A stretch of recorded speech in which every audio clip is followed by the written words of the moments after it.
সরকারি পুলিশ খারাপ, সরকারের বিভিন্ন জায়গায় তারা ঘুষ খায়, এরকম কথা আমরা পাবলিক স্ফিয়ারে দেখি।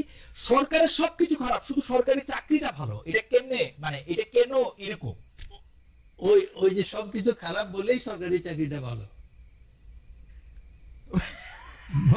মানে সরকারের, আমি বাইরে থেকে বলতেছি সরকার আমলা খারাপ, কিন্তু আমি এই চাকরিটা চাইতেছি হচ্ছে সবচেয়ে বেশি পরিমাণে। এই চাকরিটার জন্য কারণ হলো সুযোগ সুবিধাটা বেশি ওখানে, সেই জন্য অনেক ধরনের সুবিধা হয়।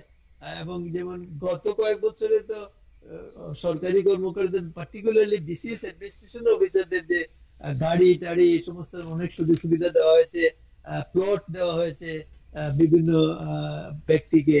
তো এইগুলা এইগুলা এটলিস্ট এইগুলো তো লোভনীয় বিষয়। কাজে একটা প্লট পেলে, কেউ যদি প্লট পায়, আমি অনেককে দেখি তারা, আমি রিটায়ার করেছে, আমি জিজ্ঞেস করলাম কোথায় থাকেন, স্যার আমার একটা ফ্ল্যাট আছে, কিংবা কেউ বলে বর্ণালীতে আমার একটা ফ্ল্যাট আছে।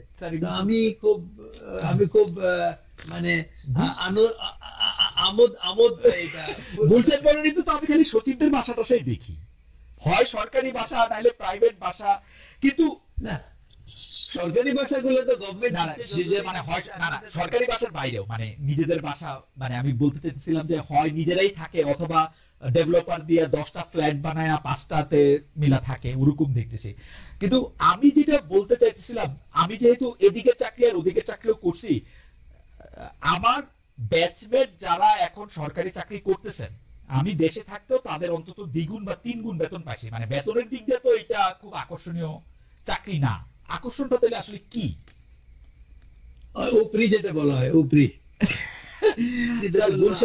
গুলশানে যে এত সচিবদের প্লট দেখি, বাড়ি দেখি, তাহলে এরা কারা? এটা তো আমি বলতে পারবো না।